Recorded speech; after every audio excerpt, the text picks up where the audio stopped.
argeeffama iji keenya qalbiin keenya hubachuu danda'e waan bakka sana ture tokko lamaan baangaa turre waan ta'eef garuu asirratti carraa kana fayyadamee kan inni kaasuu barbaadu daawwattoonni keenya tamsaasa gaafa sanaatiin hedduun nu galateeffataa turaniiru tarii kan nu qeeqanis immoo ni jiraatu jedhanii yaada sun egaa hojii hojjettu keessatti nama hunda sin gammachiiftu nama hundas immoo hin gaddisiiftu daawwattoonni keenya osoo beekanidha carraa kanaan kaasuu kanan barbaadu tamsaasa kallattii san addaan cituudhaan booda waan ture namni quba qabu waan jiru natti hin fakkaatu egaa askoodhaa baanee akkuma buraayyuutti seenneen natti fakkaata tamsaasni kallattii intarneetiin kan adda cite sanatti aansee garuu waraabbiin inuma itti fufnee ture bifaan sanaan waraabaati kan turre gaafa deemne buraayyuu naannoo maaramii jedhamuun beekamu geenyu haalli bakka sanatti nu mudate haala baay'ee gaddisiisaa ture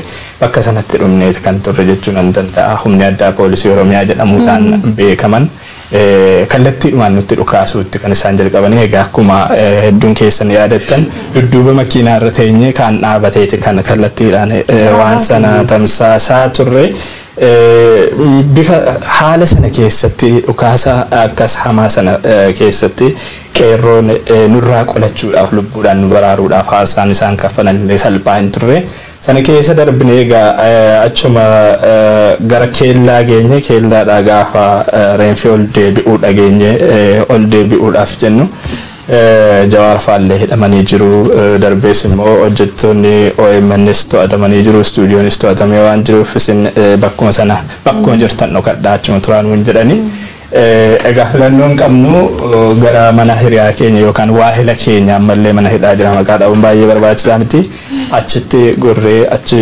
boqonnee achumaan achi bulle haalli ture sun ba'uudhaaf kan nama dandeessisu waan hin turreef jechuudha. Bullee immoo ganama gaafa kaanu jechuun isa gaa kibxata ganama ta'anatti fakkaata kibxata ganama gaafa kaanu reenfi Hacaaluu helikooppitariidhaan gara Ambootti deebifamee jira sirni awwaalchaallee har'uma raawwatamaa waan jedhu dhageenye egaa OMN sirni awwaalchaa Hacaaluu irraa hafuu hin danda'u nutis hafuu hin qabnu wareegama barbaachisu aarsaa barbaachisu hundumaa kaffallee bakka sanatti argamu qabna waan jedhuun daandii sanarra konkolaataan biraan hin deemu beekte haalli jirullee haala si deemsisu miti sadarkaa olaanaadhaan waraanni buufateeti kan ture sana cabsineetuma itti deemne amma maqaa isaanii dha'uun barbaadu waa hillan kiyya faana jechuudha akkuma Amboo geenyeen yaada qeerroo fuuchuutti kan jalqabne magaaluma keessa dhaabanne naannoo hoteela Jibbaatiif Maccaa jedhamuun beekamutti bakka sanatti gaafa yaada hawaasaa fuuchuudhaaf jalqabnu humnoonni tikaa mootummaa kallattii garagaraadhaan hookkaratti jijjiiran waan bakka sana ture egaa nus qeerroo dhiifama gaafanne kan nuti baanis mana maatii Hacaaluutti argamu sirna awwaalchaa Hacaaluu irratti argamu waan tureef gara maatiiti kan deemne gara maatii wayita deemnutti numaadhaa achi ga'ee konkolaataarraa bu'u waraanni mootummaa kallattii garagaraa ta'in dhufee kallattiidhumaan dhukaasan irratti bane sana keessatti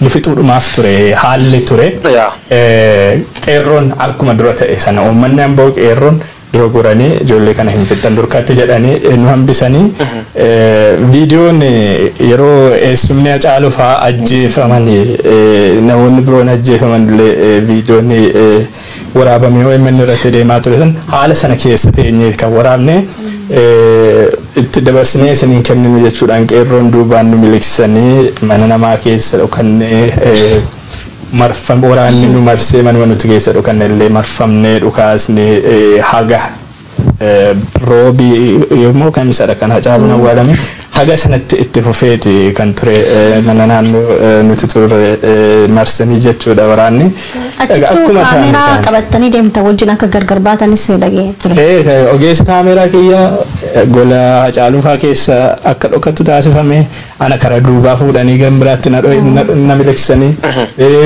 konkolaachisaan keenyaaf konkolaataan keenya bakka garaagaraati kan isaanii turanii sana hundumaa nu fixuudhumaaf ture haalli gaafa sana ture yeewun ulfaadho armerra waan tokko akka nu qulqulleessi barbaanne gaafas akkuma maatii Hacaaluu faatti dhukaasi baname firii Hacaaluu faalleen ijjeeffamu waan kan maatii iyya dubbatte dhiyoo tana gaafas ammoo Shimallis Abdiisaa faan gad baatee umniti shanee dhufanii maatii Hacaaluu irra dhukaas bananii maatii Hacaaluu nam ijjeessanii jedhan naannoo sun shaneen turte kaamera viidiyoo sun qabu viidiyoo sun si gaafachuuf ture viidiyoon sun akkamiin baate gamma qophin qabdu dubbachuuf OMN waraabullee hin beekne bakki sun qaamni dhufee namijjees uummata fixa isaaleen argitan qaama kami uummati beeku waan qabuuf gaazexeessa waan taate bakki sun waan argamteef. Egaa nuti bakka sana turre numaadha bakka sana ga'uuti kan isaanii dhufanii dhukaasa nurratti bananii raayyaan ittisa biyyaa jira federaalli jira keessumaa humna addaa Oromiyaa qaamni jedhamu haalli isaanitti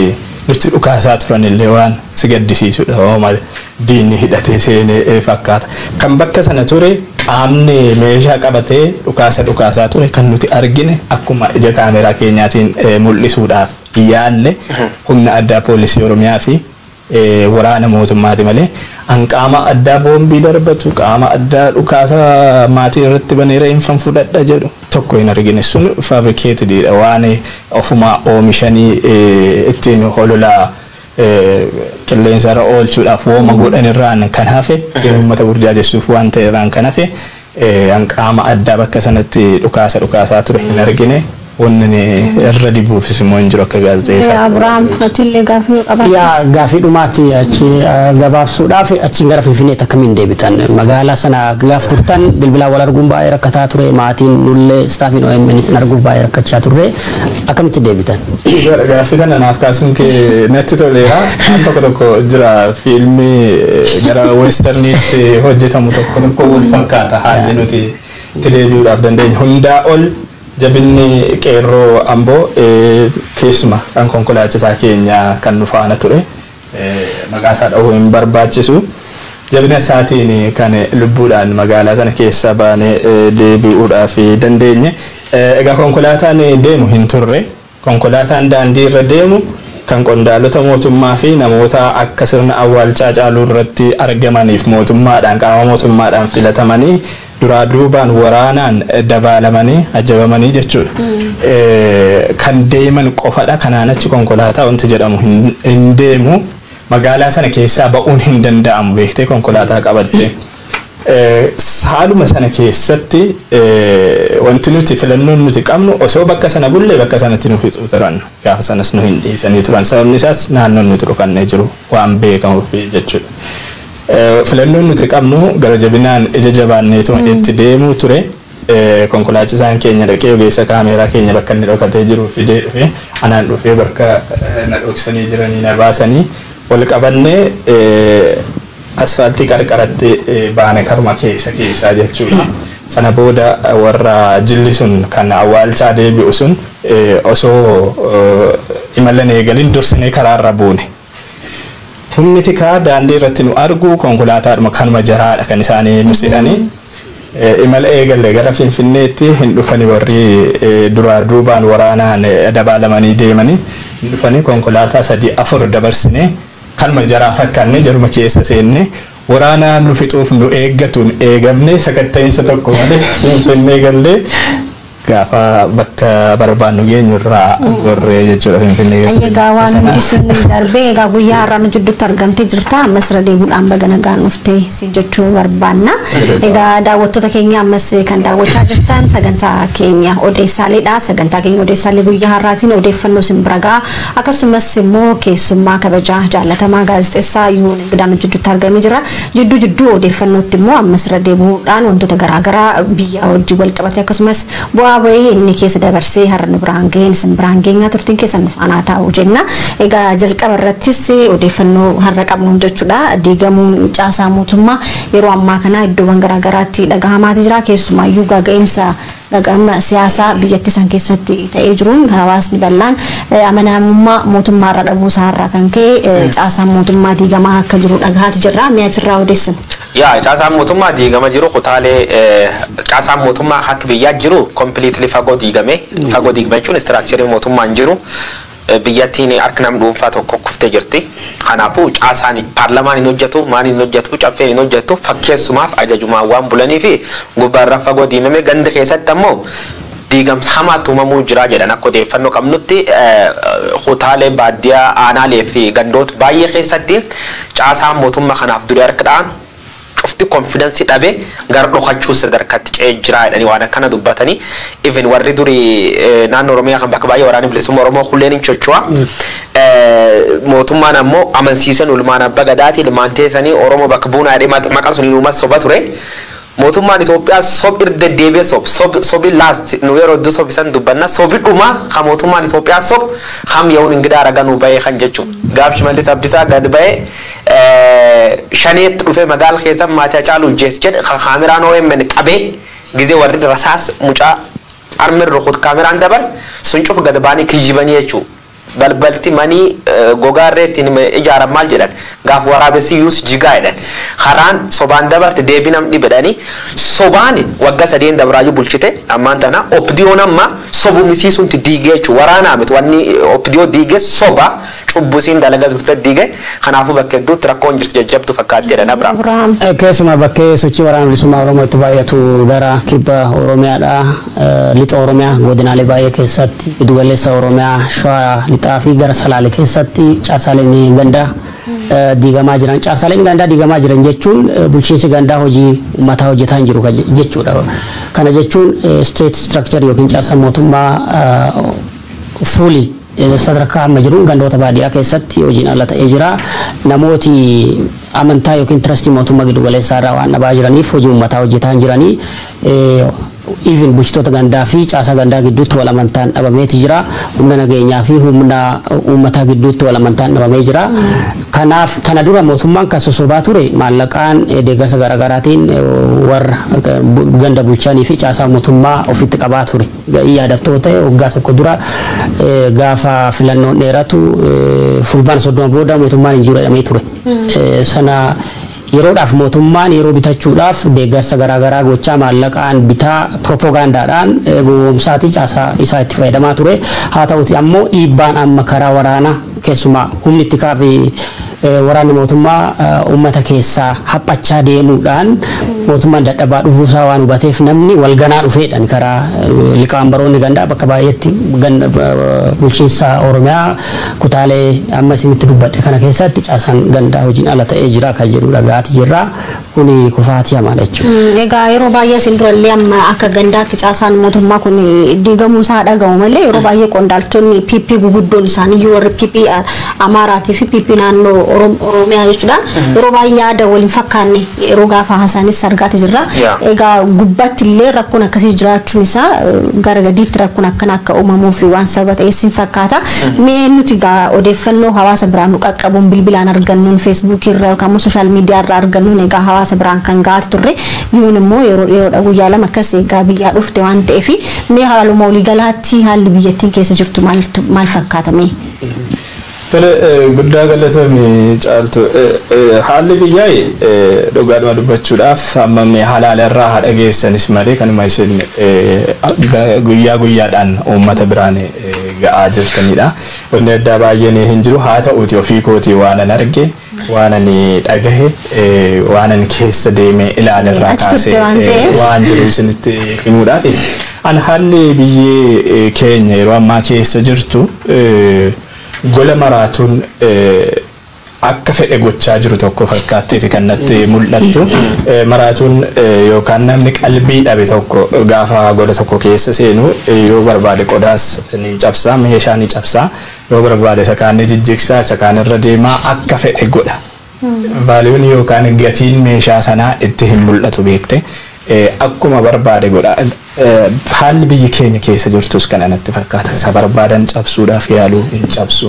Isa barbaadan hin jijjigsu. Isa barbaadan hin diigu. Akkuma fedhan gochuu irratti kan isaanii argamanii.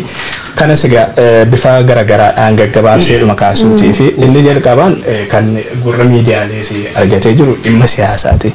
Biyyattiin gama siyaasaatiin yeroo ammaa haala ta'ee hin beekne yookaan mudatee hin beekneen kufaatii guddaa keessadha kan isheen jirtu toora diigumsaa qabatteeti kan isheen jirtu jechuudha. Siyaasa gara diigumsaatti ishee oofuudha kan isheen hordofaa jirtu. Hayyuu ishee beekaa ishee kan ishee ceesisuu danda'u isa kaan nyaatte isa kaan hiite isa kaan huute mana keessatti ukkaamsite wallaalaa fi albaadhee yookaan dhiifama wordii kana yookaan jecha kana fayyadamuu kootii fi warra garaaf jiraataniin biyya onkuramaa jirtudha. Haala biyya sana keessa jiru siyaasni biyya sana Itoophiyaan egaa keessumaa siyaasa gaanfa Afrikaa kana keessatti bakki isheen qabaataa turte ni beekama. Amma bakki sun jiraa'u ifatti guutummaan guutuutti hurkee badeera.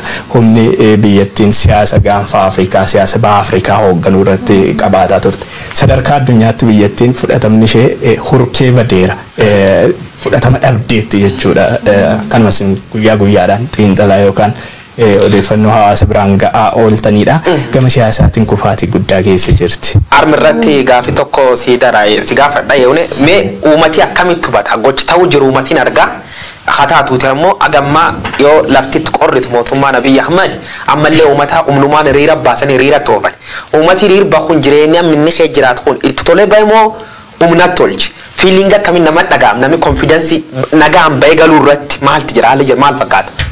Beektee uummata burjaajessuudhaaf waa guddaatu hojjetamaa ture waggoota sadan darban kana keessa uummanni illee jarri kun qalbii horatu hawaasatti deebi'u jedhee yeroo bal'aa kenneefi inni kaan haga ilmaan abbaa gadaati gorsaan qajeelfannaa obsaan qajeelfannaa sirreeffannaa tooratti nuuf galu jedhee hanga eeguutti abdii guutummaan guututti irraa hin muranne ture.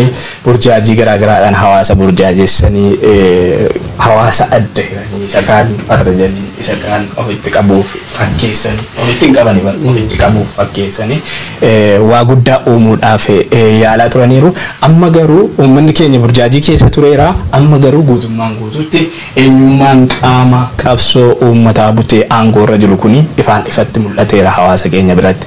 Humna qawweetiin ukkaanfamee dhiibbaa diinagdee gara duubaatti bal'inaan kaasuun an barbaada. Waan kana dhiibbaa diinagdeedhaan ukkaamamee uummata taa'aa jiru irraan kan hafe uummanni isaaniitti amanee siyaasni kun biyya kana ceesisa adeemsi isaan hordofaa jiran kun biyya kana ni ceesisa jedhee itti amanee kan qabate isaan faana jiru hin jiru. Hiriira nagaa hiriira deeggarsaa jedhamee yeroo garaagaraatti wanti qophaa'u an Finfinnee keessan ture. Finfinneedhuma keessatti wanta ta'u tokko lama isiniif kaasuudhaaf carraa hojii isiniif uumna hojii dhabaa kana hin galmeessu irra deebanii hin funaanu daataa. Erga funaananiin booda dhuftanii waan kana hiriira deeggarsaa kanarratti yoo hirmaattan akkana isinii goona jedhanii waadaa sobaanii seenuu fi egaa hojii dhabaan waan afaanitti geeffatu dhabee durgoo achirraa kaffalamtuuf darbees immoo abdii sobaa waadaa galamtuu fi giddu gala godhatee hedduun kan irratti hirmaatu ni jira. Bifa garaagaraatiin maallaqaan sossobbiidhaan namoota achitti yaasanii alaabaaf tiishartii dhaadannoo garaagaraa itti kennanii achitti yaasan irraan kan hafe qalbiin uummataa miirri uummataa isaan bira jiraatee isaaniin deeggaree kan taasifamu miti. Egaa waan haala biyyaatiin wal qabatu kana itti aansee kaasuudhaaf dhimmi diinagdee dhimmi sunitti dhumnaa Yegaamee waan wal fakkaatu egaa dhimma itti aanu ta'a dabarre. Adoon dabarree caaltoo. Osoo dabarse ergaa deeme tole dhimma diinagdee kana keessaa osoo hin bahin dura Yihunee yaadattoo waggoota ministeerri muummee kun aangootti hin dhufiniin durallee Itoophiyaan keessumaa naannoon Oromiyaa gaagaamaa guddaa keessa ture bara fincilli diddaa gabrummaa Oromoo eegale bara 2014 kaasee rakkoo siyaasaa qofa osoo hin taane rakkoo diinagdee hamaatu biyya sana gaaga'aa ture. Suni dhiibbaa mataasaa qabaachaa odoo jiru osoo rakkoon sun hin furamin biyyattiin gaagaamarraa gara gaagaamaatti ceete. Haalli amma diinagdeen biyyattii keessa jiru hedduu yaaddeessaadha. Sadarkaa uummataatti qofa osoo hin taane hawaasa hedduu jaarraa dubbataa jirra diinagdee Itoophiyaa. Barana qofa IMF International Monetary Fund gabaasa baaseen Itoophiyaan diinagdee ishii bara 2021 keessa guddina tokkoyyuu agarsiisu jedha. Kun hawaasa keessatti yoo laaltu dhiibbaa maalii uumee jira? Akkamiin jiraataa jira uummati? Tolee galatoomii Abrahaam egaa gaaffii bareedaadha kan itti naaf kaastan dhimmi guddaan irraa dubbachuu barbaadu iyyuu dhimma kanaadha. Sababni isaas dhimmi siyaasaa dhimmi waraanaa haalli biyya sana keessatti deemaa jiru gurra uummataa keessaa hin dhokanne beektee inni kaan hololaaf isa fayyadamu inni kaan dhugaa jirtus hawaasa biraan haa ga'u malee gama mainstream miidiyaadhaanis haa ta'u gama sooshaal miidiyaa yookaan miidiyaalee hawaasaatiin dhimmoonni kunniin bal'inaan kan isaan irratti odeeffamanii dhimmi dagatamee jiru kan immoo sadarkaa olaanaadhaan siyaasa dhiibbaa siyaasaaf dhiibbaa waraanaan wal gadi bifa hin taaneen dhimmi uummata gaagama guddaa keessa buusaa jiru kun dhimma diinagdeeti. Diinagdeen biyyattii dhugaa dubbachuudhaaf taanaan kan yeroo kamiin olittiyyu dachee nyaatee jira jedhee ibsuudhaaf nan danda'a. Kanaaf agarsiistuu garaagaraa eeruun ni danda'ama. Guddinni diinagdee egaa Itoophiyaan hammam qabsoo hawaasaatiin wal qabatee yeroodhaa gara yerootti diinagdeen ishee laaffataa kan dhufe ta'us sobaan isa dabaalamu malee guddina diinagdeedhaan biyya fakkeenyummaadhaan eeramtu turte waggoota muraasaa dura jechuudhaan amma garuu sun hin jiru. Sun hin jiru jireenyi hawaasaa hedduu si gaddisiisa. Itoophiyaa keessatti keessumaa qaala'insa jireenyaadhaan wal qabatee gaafa ilaaltu qaala'insa jireenyaa samii tuqeeti kan inni argamu. Qaala'insi jireenyaa kun immoo maal uume uummata keessumaa namoota osoo qaama fayyaa qabanii osoo humna qabanii sababuma dhiibbaa diinagdee kanaatiin dhiibbaa qaala'insa jireenyaa kanaatiin daandiitti yaa'aa jirantu jira beekte kadhaadhaan waan qoonqootti geeffatan dhabanii uummata miiliyoona 100 miiliyoona 10 oltu jira jedhama Itoophiyaa keessaa. Uummata kana keessaa immoo hedduun harka qalleessaa hedduun hojii hin qabu hojii dhabaaf harki qalleessi kun carraan isaa maal ta'e daandiitti yaa'ee daabboo waan ittiin bitatee afaan kaa'atu kadhachuu harka namaa ilaalu kanatti kan inni kufaa jiru. Uummata keenya dabalate uummanni keenya aadaa harka namaa ilaaluu kana baay'ee hin qabu duraanii keessumaa magaalota akka Finfinnee fi Adaamaa kanan keessa deddeebi'ee ilaaleen dardara gadi baatee daabboo kadhattu dargaggeessa daandiirra taa'ee osoo qaama nagaa qabu daabboo kadhatu.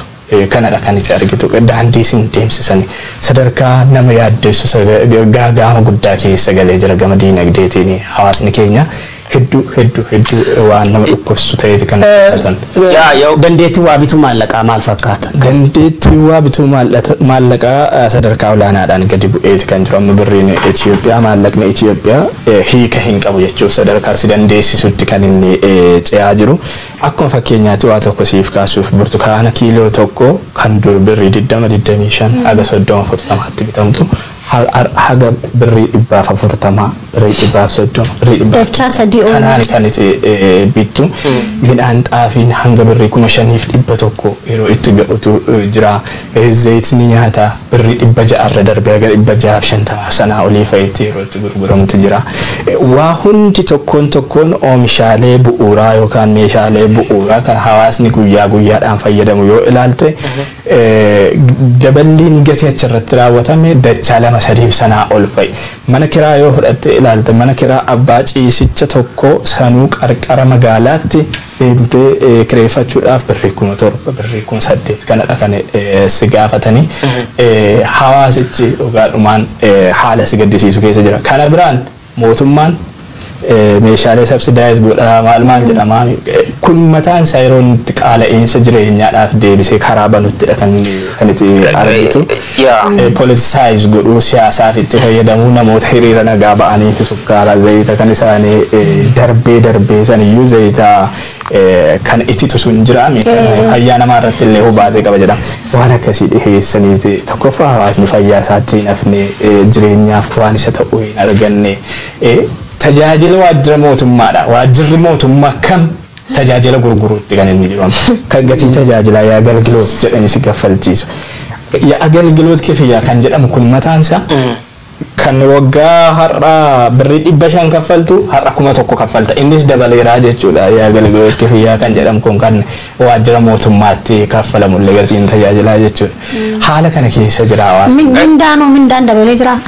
Daballi mindaa egaa hojjettoota mootummaa keessa namoota itti dhiyaatu muraasa gaafa ilaalu kanuma waggaa 2-3 har'aa ittiin qacaraman sanuma irratti kan isaanii jiran. Bar tokko qoosaa gaafas xeefiin amma kuntaali tokko birri 5,000 seenee naan jette. Akkuma jaayyaa yoo dhaqqabeedhani.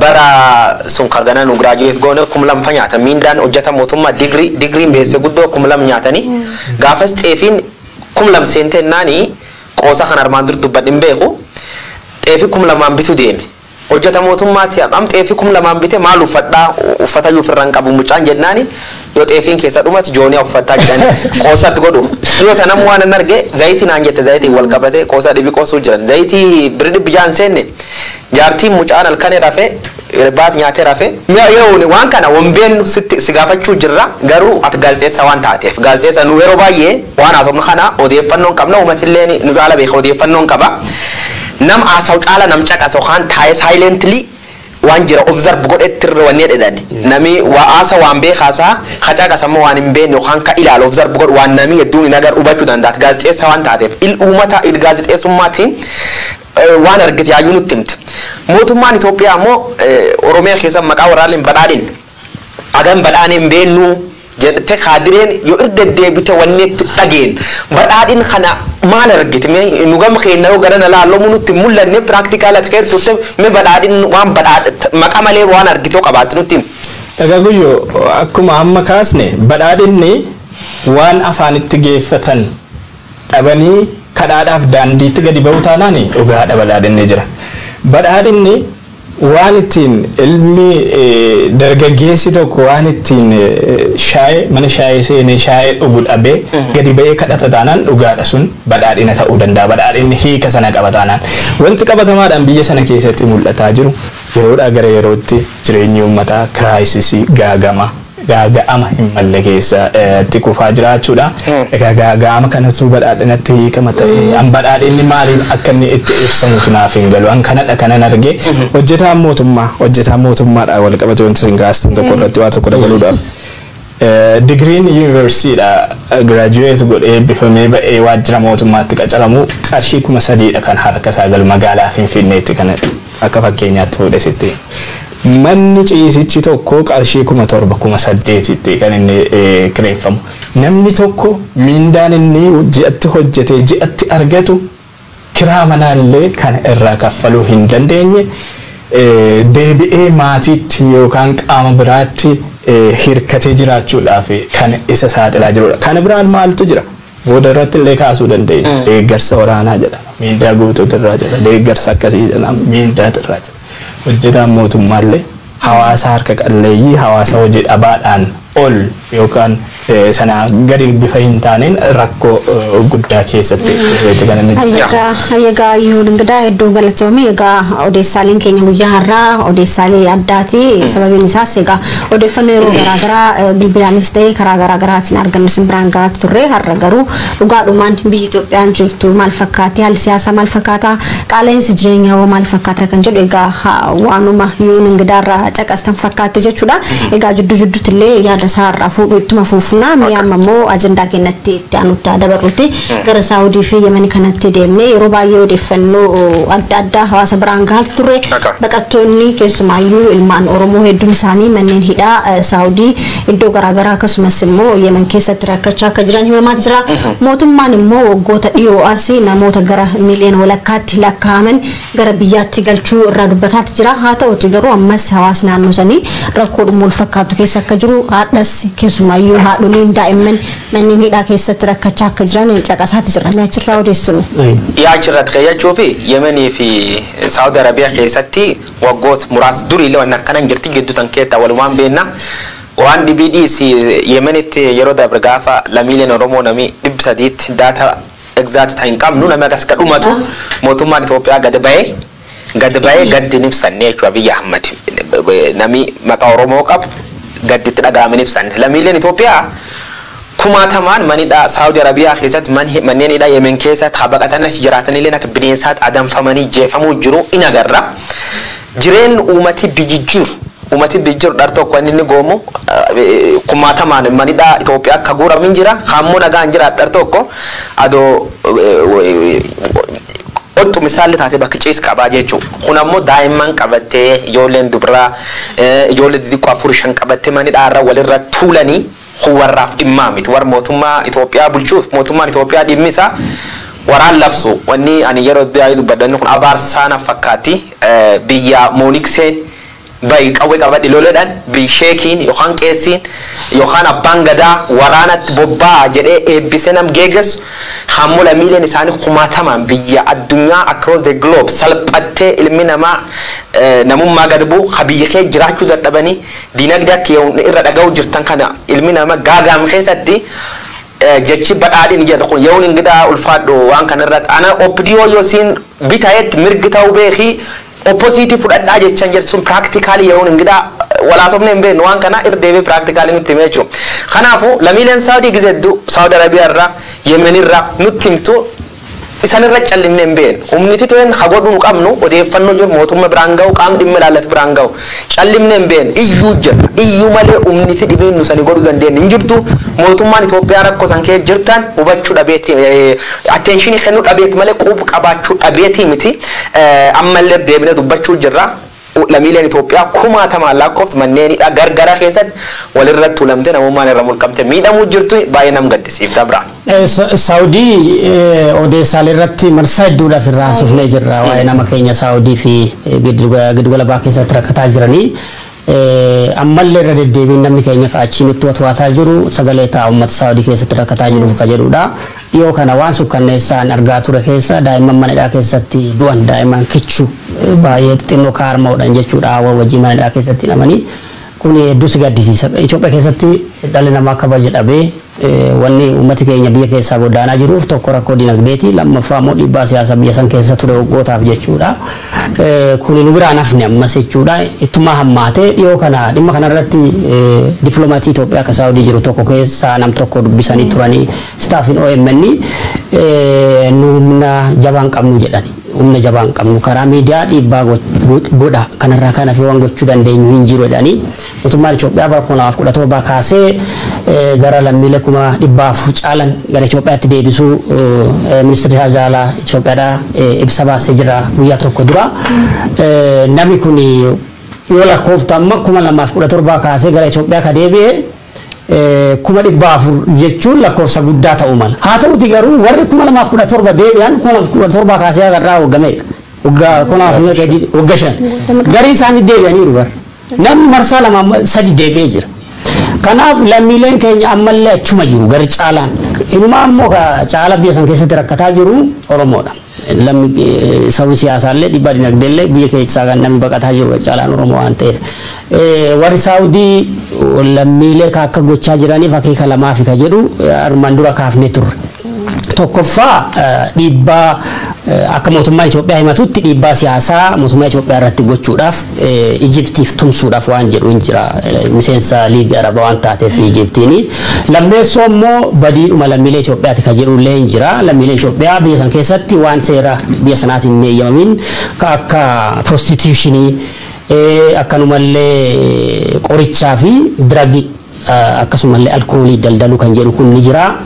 Basically lafarratti kan dhagaa turre isa lammaffaa kana kaachi dhagaa jirru dhiibbaan siyaasaa hiika akka mootummaa itti kennutti illee ta'ullee malaa haa ta'uti immoo lammiileen keenya lakkoofsaan 10,000 ka jiran warri eeyyama jireenyaallee qaban ka eeyyama jireenyaallee hin qabne biyya san keessatti manneendhaa keessatti gaagama guddaa keessa jiranii mootummaan amma yoonaatti dhiibbaa godhee namoota fiduu hin dandeenye ka yaadataa jirtan kan quba qabaachaa turre nama 200, 300, 400 kan pileeniidhaan gara Itoophiyaa deebi'u warri sun warra humna qaban.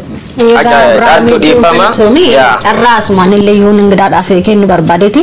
Egaa hamma duratti atillee nurraa haasaati turte haalli siyaasaa biyya san keessa jiru baay'ee rakkisaadha. Akkasumas immoo qaala'insi jireenyaa kun illee akka malee dabalee jiru akka jirus dubbatteeti jirta. Abiraam akkuma jedhee namoonni asiin dura namni biyya ofii biyyi naga taanaan waa hundi isaa mijannaan namni biyya ofii irraa baqatu hin jiru. Namni waaduma rakkatee fi gara biyya biraatti kan baqatu waan ta'eef yeroo ammaa kana maal fakkaata egaa namoonni dargaggoonni hedduun isaanii namni hidhaa keessatti rakkachaa jiranii maatiin illee jijjiiramni kana jedhamillee hin jiru waan ta'eef namni jiru biraa ilaaluudhaaf baqachuun isaa waan hin oolle naannoo kanatti wanti jiru maal fakkaata odeeffannoo ati biraan keettoo jiraate.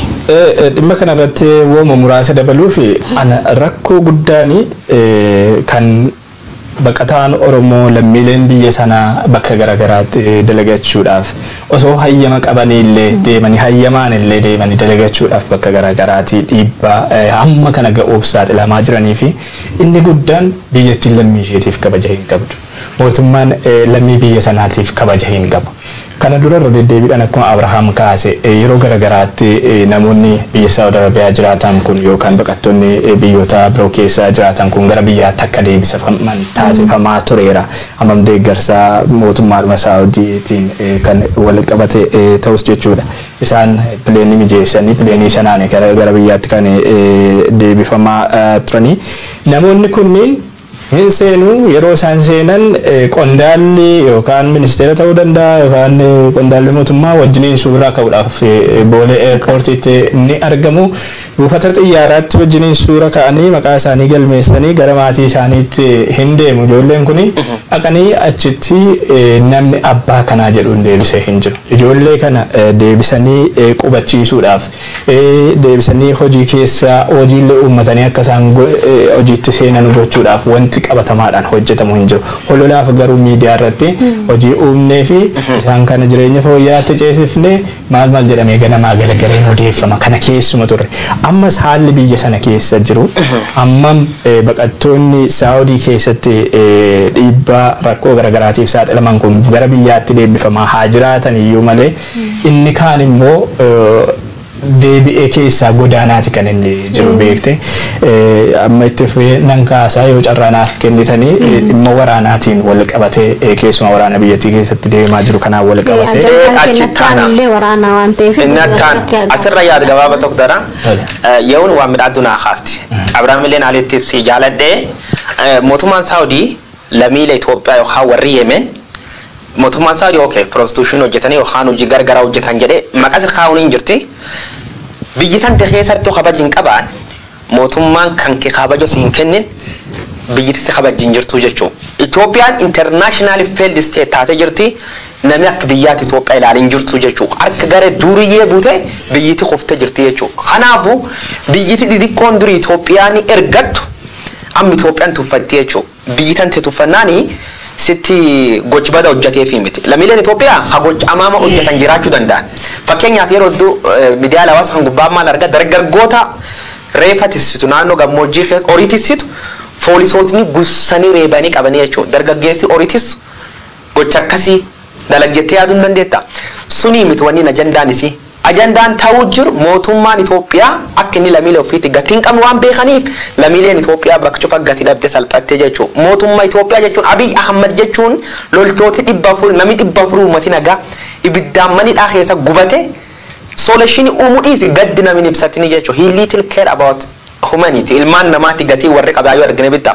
Adolmaan namaatti gatii qabaatanii kumaatamaan nama ijjeessanii bosona nama hin darban uumatiin dararan uumatiin saaman uumatiin soban irra deeban addunyaa sobuu jiranii kanaafu balleessaa namni qabin jira lammiileen ammoo gargaluu jirtu tun balleessaaf aduun ta'in bakka harka biyyiti harka duriyyee kofte biyyiin qabdu namni biyyiin qabne kabajin qabu kanaaf uummati keenya salphachuu jira bakki jiru ammallee ergaan nu qabna kanuma bakki jiru uummata Saawudii jiru uummata Yemen jiru uummata keenya kan cinaa dhaabbadhaa wal jajjabeessa Oromoo wal malee firin qabu jechi jedhu dhugaa kanatti qalbeeffadha jedha. Egaa sa'aatiin kennallee deemaa jira duraan beektaayyuu nama lama turanii sa'aatiin geettee addammoo sadinatti taatanii jirtanii egaa akkuma ta'ellee ta'u gara daqiiqaa 45tti deemnee jirra egaa hawaasni bal'aan hin beeka sa'aatii lama nu godhu caaltu jechuun isaanii irraa hin caqasu barbaadanii haa ta'uti egaa gara dhumaatti immoo yoo deemnu waraana kaaba Itoophiyaatti deemaa jiru kanaan wal qabatee waa hedduu irraa haasa'amaati jira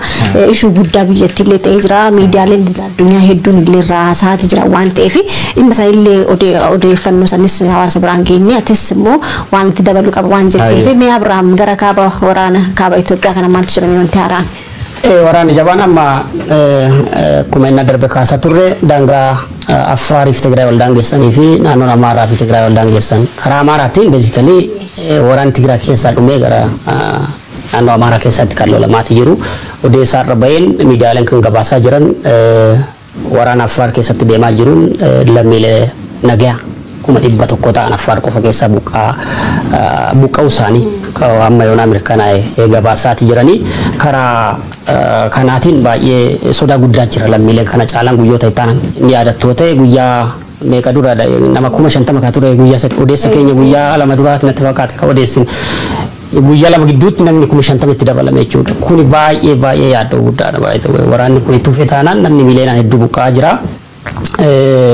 Buqqaatiin kun immoo biyya keessatti qofan dhaabbatu olloota Itoophiyaa gaaga'uu danda'a duratti guyyaa wajjin ilaalaa turre miidiyaa Afrikaa tokko Keeniyaan warri gamtaa mootummoota dhaabbati mootummoota gamtoomanii waraana Itoophiyaa kana keessa interventioniidhaan gidduu seenee yoo dhaabe malee dhiibbaa hamaan karaa baqattootaa natti dhufuu danda'a. Toofaa rakkoo baqataatiin yaaddoo guddaa keessa jiran biyyoonni ollaa Keeniyaan gabaasa irra Keeniyaadha karaa Keeniyaatiin bahe. Lammeessoo immoo daddabarsi meeshaa waraanaa biyyoota ollaa yaaddessaa jira. Jibuutii yaaddessaa jira. Keeniyaa yaaddessaa jira. Sudaan kibbaa biyya walitti bu'iinsaan beekamtuudha. Suni actually karaa Sudaan guutummaatti waraanni amma meeshaa waraanaa daddabarfamaa jira. Karaa Sudaanii Sudaan ofiishee intarestii qabdi. Waraanni Itoophiyaan hariiroo Ijiptii wajjin qabduun amma haala keessa jiruun Itoophiyaan akka sana wajjin daddabarsi meeshaa waraanaa Sudaanii fi Ijiptiif interestiidha jedheeti yaada. Karaa Sudaan kibbaa immoo ishiinuu biyya rakkoo nageenya guddaa keessa jirtu waan ta'eef sun Itoophiyaan guutumatti amma daddabarsa meeshaa waraanaa hamaa dhufee biyya sana guutumatti balleessuu danda'a ka jedhu yaaddoonni jira. Kabiraamu karaa daangaa naannoo Amaaraatiin lola deemaa jiruun human wave yookiin dambalii namaatiin fayyadamanii loltoota Tigraay yookiin Tigraay National Tigraay Defense Force ka jira humna kana loluudhaaf mootummaan sochii godhaa jiruun keessumaa qonnaan bulaan naannoo Amaaraa baay'ee dhumaa akka jiru in thousands kumaan kan lakkaa'amu dhumaa akka jiru odeessaa jira naannoo sana akka dhagaa jirru keessumaa naannoo amma qobboon faan bilisa baanii kantiibaan muudamee fi jira ka jedhu amma qobboon akka Amaarri kileen gochaa jirtuudha. Gara bulchiinsa akka Limaalimoo Gariimaa Mujjaa Gobiyyee jedhaman keessatti qonnaan bulaan hedduun dhumaa jira waraana kanaan kan jedhudha. Yaadattoota immoo kaleessa Odeessaalee argeen Abbay Walda Mikaa'el ka jedhu ka naannoo addi arqii namni hoogganaa ture qondaarri waraanaa ka Itoophiyaadha. Humnootuma Amaaraatiin deebii ajjeefamee jira. Amaara gidduutti Gojjaam Gondar ka jedhu kutaadhaan wal qoodanii waraana kanarratti wal eeluun dhalatee jira ka jedhudha. Kufaatii hamaatti deemaa jirre. Irdaruu fi waan Abrahaam jedhana odeeffannoo gam kaaba jiruuni. Ololi mootummaan odeessoo dhugaa wal lafir jirtu waliin fakkaatu. Mootummaan Itoophiyaa akka gamma ilbaaftee sobuu jirtu. Sob kanaan wal qabatee yoo inni dhumirra gaafii gaafadhee akkuma itti fufuufedha. Odeeffannoo ani warra achi jirirra gaazexeessa firiilansarii miidiyaa alaatii hojjetu hawaraan sun kee jirirra qulqulleeffachuu jiruuni wal arginee inni natti meen konfirmi odeeffannoo taateen loltooti Oromiyaa farrayaati yookaan loltooti Oromoo taammaan tan humnaan guuran achi geessan sun loltooti TPLF wali bilbiltee waraan sun akka inni koozii hin qabne waan argiteef harka kennachaa jiraachuu qawwee wal dhukaasaa hin jirtu jedha. Kanaafuu gareen TPLF loltoota arma mootummaan ergu warra waraana seenuun feen kontaakt wal godhanii bakka adoo tuksii wal timbaamne harka kennachaa jiranii dubbatamuun jira. Kan callaa miti karaa mootummaan Itoophiyaa loltoota raayyaa guutuu abiciisiisa jedha. Wanni Geetaachoo Raddaa interview irra gorsuun inni TPLF propaganda hin dandeetti garuu dhugaa lafir jirtu waan waliin beennu. Raayaan ittis biyya dhumate raayyaa ittis biyya dhuman sun amma TPLF warra buu dandeetti 4 kiiloo dhuftee naqabuu dandeessoo ta'edhuuni loltoota mootummaa Oromiyaa mootummaa naannolee cufachi bobbaasa jira jechuudha.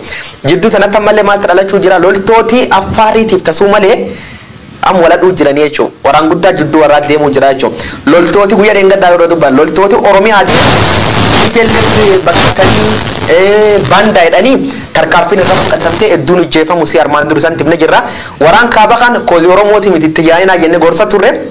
Realitiin jirtan fakkaatti karaan Jibuutii ammoo Addis Ababa wal qunnamsiisuuf Finfinneef Jibuutii wal qunnamsiisuulleen dargaggoota aaranii ciituu isaa dubbatama waraan kanaan am laal waraanni kunin duraan naannoo Tigraay keessa ture tabi am naannoo Lewlaachof jeequu jira jechuudha. Sumalee Affaar walaatee sababa waladhaniif daandiin baabura cicciranii gubuu jiranii achirratti ammoo namoonni lakkoofsaan 100 caalan. Uumati Affaar naannoo Affaar keessa namni hedduun sumalee daangaa wal daangeessaa suntu buqqa'uusa. Kanaafuu gargaarsi namooma Tigraay qofaa miti achitti argamu dubbatamu jira. Waraan kana akka inni itti jalqabin beenna caaltu muummichi ministeera Doogamati Amadii godhuusaa juuntaan barbadaa'uusaa sirballee baasanii beektaa raayyaan dhufe misoomaan juunta dhabamsiisuu facuuf nu sirbanii dhumirratti tabii harkan ta'e yoo kanaa wal qabatee gaafi tokko gaafadhee caayoo carranaa kennite mee yoo waan tokko armaan dur bilbilaa walaasomnaanii natti himte gaafa nu victims by the way sob Abiy Ahmed if gareen isa sob dheesa war jalqabru khutamnu nut durat aame beetan waa as a journalist ak OMN illet ak gaazexeessota OMN illet nut durar khutam gaafa caaluun duwe immediately shimalis fan gad baate interview na caalu khutamte jirti khanaafu interview cit gadisani dhimna jedhani umat suspense godhan interviewun sun gadhiifamnaan namu saalfatee hobla akka soba yaayuu baratan gaafas guyyaa waan sun dhageet ees turtee akkamitti dhageette mee waan filgoonnatti achirraa waan natti tolteefi. Egaa yeroo sana beektee yeroo shororkaa hamaa keessatti turre yeroon suni reefuma Amboo irraati egaa kan gara Finfinneetti deebinee achis dhodhokannee manas jijjiirrannee manaallee gadi hin baanu turre baatii gara jala qabaa hedduudhaaf manaallee gadi hin baanu turre taateen kun immoo gidduma sana gidduma sirna waalcha caaluu raawwatame isinillee qaqqabamtan natti fakkaata yeroo suni hiriyaa kiyya wajjiniinanii gara shooppii deeme beektee suuqii deemetanii waa tokko bitu ofii kooti egaa hin mul'adhu xaxadhee takkee piis godhadhee maal jedhadhee san sanuu galgala bara yuma geessuufanii waliin deeme yeroo sanatti beeksisi kun gadhiifamee jira beektee interviyuu hacaaluu cicciranii sa'aatii tokko ol irraa muranii maal jedhanii akkas godhanii qalmaaf qopheessanii wanti jedhu qondaalotuma olaanoo kana tamma maqaa dhoofte kana fa'irraa eegalee baay'ee farfamaa ture Finfinnee keessattis ishuu guddaa ture wanti kun OMN hacaaluun interviyuu qoraarxoo እንደዚህ አድርጎ jedhaniiti kan isaanii odeessan gaafan suuqii sana siif dhaqu ana gaarraa galagaleeti kanan dhaabadhu gara dukkanaatti akka fuulli koo hin mul'anne kanan minan arginee fi tokko dhufee abbaa suuqii sanaan አንተ ሰምታል እንደ ምን ያደረገው ያጫሉን ኢንተርቪው ቆራርጦ እንደዚህ አድርጎ እሱ እኮ ነው ምን እኮ ነው እንደዚህ ያስደረገው ያንን ነምጭ ኩና አርገመው የፈረፈደ አከረቲ ነው ወልጀቹን ለህም በርባኔ አከስመቲን አጌ ፈደተ ነው ሶን ፉለ ኮርለ ገረ ሰነትና ነስን ጋለጋ ማነገለተን ማለን ጎዴ ቴክኒሻን ቆፒ ሰና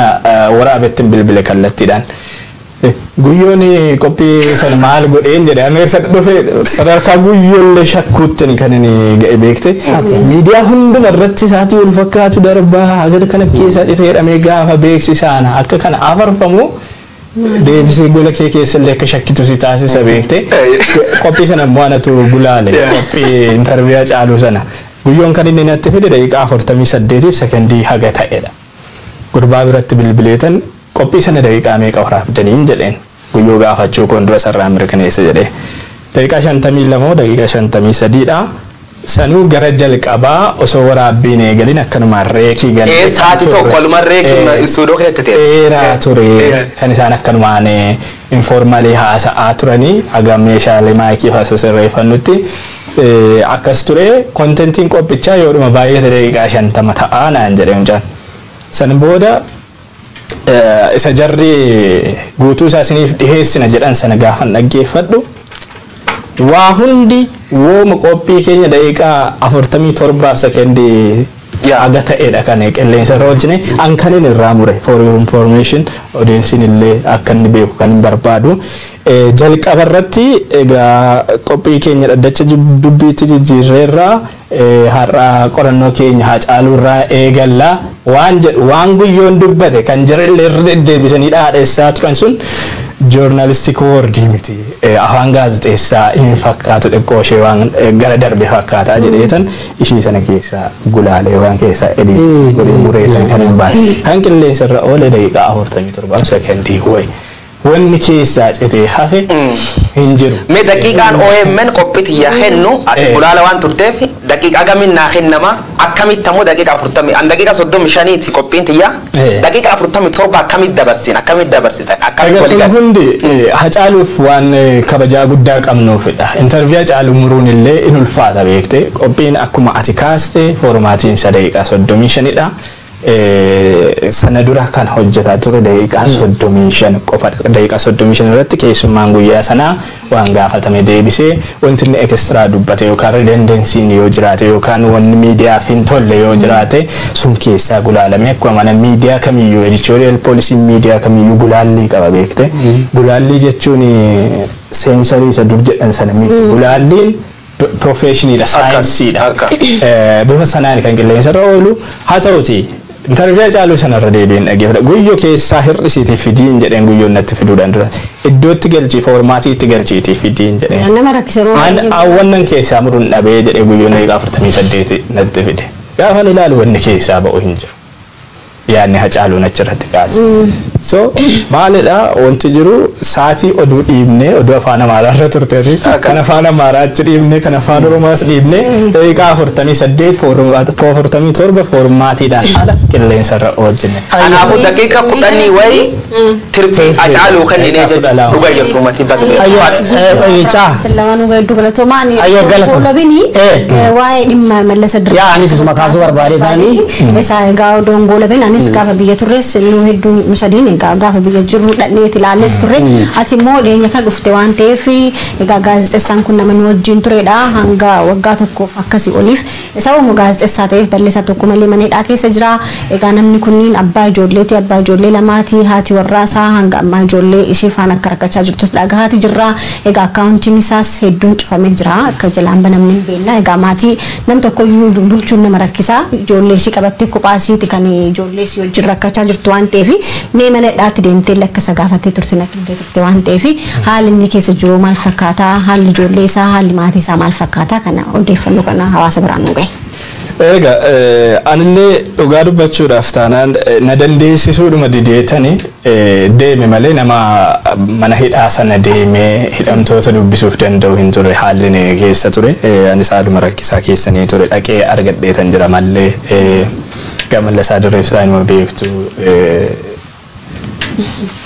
mataa mana keenyaati jechuuf nan danda'ani hiriyyummaa guddaa waliin qabna sanarra darbee hojii hundumti keenya walumaan kan hojjennu nama guyyaa tokko waa'ee mataa isaatii hin dhiphanne ganamaa galgala waa'ee uummataatii kan garaadhaa dhukkubsatu ganamaa galgala hojii OMN milkeessuudhaaf nama aarsaa of godhee ganamaa galgala itti dhama'u dhugaa dhalaa qanallee isaatii nyaatu hin qabu malleeni akkuma qaama isaati sana hunda aarsaa sana hunda kan inni kaffaluu fi egaa kaayyoo itti amanedha OMN tajaajiluun hundaa ol waan nama boonsu ta'uu isaatiin wal qabateeti Oromoo tajaajiluun hundaa ol kabaji ta'uu hubateeti namni kun kan inni aarsaa hamma sana kaffalaati ture mana hidhaa egaa gaafa dhaqee ilaalu illee namanne dhaqee gaafa halaalatti wal arginu qaama walitti ba'uun hin danda'amu beekamaadha haa ta'uti gabaadhuma keessatti eenyu walitti haasa'uudhaaf yaalleerra nama hedduudha garanaanis gara isa dubbifamuutiinis kan jiru sana biraan tikii jira maal jira waa hundallee gadi fageenyaan haasa'uun ulfaataa ta'usi haalli isaan turani miirri egaa ani immaan kiyyallee qabachuu hin dandeenye beektee waggaa tokko boodadha kan hin dhaqee bifa sanaan isa arge isa qofas miti kanneen akka Boggaalee kanneen akka Bashir kanneen akka Taamiraat hedduu isaaniitu jiru kanneen akka Shamsaddiin hunda isaanii argadheetan jira bakka sanatti tiimii sana deebitee arguun miira addaadha beektee kan inni si keessatti uumu haa ta'uti amma mana hidhaa sanaan illee waan wal baratan fakkaatu qaamni isaanii illee kan duraadhaan wal bira qabdee gaafa laalte homaa hin jedhani haalli gara maatiitiin jiru egaa beekamaadha beektee namni hojii irra jiru yookaan innumti hojjetaadha galii gaarii argataa jettullee jireenya ammaatiin haalli inni keessa jiru sun dura ibsaa turredha. Ijoollee lama qabattee ishiin jirti yaati mana Boggaalellee akka kana ijoollee lama qabattee daa'imman xixiqqoodha daa'imman kun immoo kan mana barumsaatti ce'anis jiru mana barumsaa geessuun deebisuun waa hundi jira uummanni Oromoo inni hubata jedheetan kan inni yaadu OMNs egaa guutummaan guutuutti waan irraa garagalatti hin fakkaatu amma danda'ame waan danda'ame gochaatuma kan jiru Oromoon illee keessaaf alaa haa xiqqaatu haa guddatu birmannaa taasisaa fi turaniiru kun waan gaariidha fuulduratti illee haalli kun waan itti fufu taanaan akka furamu hin abdanna haalli kun waan itti fufu taanaan maatii qabsaa'otaa ilmaan qabsaa'otaa kan Oromoof gatii kaffaluuf jedhanii mana hidhaatti ugguramanii jiran kana dagachuun hin barbaachisu kana akka amaanaatti illee dhaammachuu egaa daawwattoonni Boggaaleen inni jechuun isaaniin oolu egaa Boggaaleen konkolaachisaa OMN gaafa biyya turre kan wajjin hojjetaa ture inni biraammoo maal inni yoon akka nuuf himtu kan barbaadu egaa OMN egaa cufame booddee gara ji'oota 8-9 waggaa akkas booddeedha egaa nuti kan illee kan hojiitti kan deebine Horn of Africa jennee jennee egaa nuti sadeen asitti sagantaa odeessaalee dabalatee oduullee afaan Oromoo akkasumas afaan Amaariffaatiin uummata biraan gahaati jirra. Egaa OMN cufamee booddee egaa horni kun jalqabee booda hawaasa keessa miirri jiru maal fakkaata gaafa nu jalqabnee miirri uummata keessa jiru maal fakkaata tachiisuutti waan ta'eef. OMN horniin kun gaafa gadi ba'u Oromoof injifannoo tokko ture. Dhugaadhuma dubbachuudhaaf miirri hawaasaa ture kan social media irratti ilaallu maaliin alatti hawaasumaan keessa ture irraa miirrin argaa ture hedduu gammachuu guddaadha kan itti hore Oromootti. Sababni isaas OMN cabuun OMN cabsuun qaama Oromoo cabsuu ture. Qaama Oromoo cabsuu keessaa immoo kan sadarkaa jalqabaatti tarkaanfiiwwan fudhataman ture. Hacaaluu galaafatanii Hacaaluun galaafatamuudhaan wal qabatee Jawaar faa fuudhanii hidhaatti naqanii OMN hin cufanii itti aansee tarkaanfilee garaagaraa tarkaanfilee biroo fudhatan. OMN cufamuun jechuun qaama Oromoo cabsuu sana qaama kaayyoo Oromoo naaffisuu sana waan tureefi tiimiin bifa sanaan rakkoo keessa bu'e kun isin sadan walitti dhuftanii anillee yeroo sana haala barumsaaf waa tokkotti qabamee join isin gochuu dadhabusi isin walitti dhuftanii waan kana bu'uuressitanii bulchiinsi OMN kana yaadee asitti waan kana mijeessee bifa kanaan deebisee walitti isin qabuun Oromoon akka injifannootti kan inni ilaale. Ijibaddu iddoon ijaa hin baddu waan jedhu qaba Oromoon mammaaksa keessatti. Ija Jawaariin haaluun OMN ilaala. Jawaariin dhabamsiisuuf OMN dhabamsiisuuf Oromoo cabsuudhaaf wanta taasifame keessaa akka dura kaase OMN guruun isa tokko ture. Kun deebi'ee walitti qabamuu jalqabuun diinaaf rifaatu guddaadha. Uummata Oromoof immoo injifannoodha. Gammachuun isaan isin irratti qaban illee gammachuu guddaadha carraa kanaan akkan isiniif ibsuu fi qophii keessan kana odeessaalee baay'ee dabaliituma yaada qabdu jira. Egaa akka yaadaatti wantoota tokko kaasuudhaaf OMN'dhaan wal qabatee uummanni Oromoo ammas OMN irraa hin galagalle. OMN'n akka ijaaf gurra isaatti kan inni ilaalu akkuma fakkeenyaatti kaasuudhaaf yeroo mootummaan Itoophiyaa OMN'if miidiyaalee sagalee uummata Oromoo ta'an dhabamsiisuudhaaf jecha karoorsee itti yaadee bajeta guddaa ramadee Itiyoosatiin hundeessee chaanaalonni Habashaaf chaanaalonni biroon gara sanatti akka godaanan yookaan kan pro-government hojjetan gara sanatti akka godaanan yeroo taasisee OMN'n faa qofaatti hambisuuf yaalutti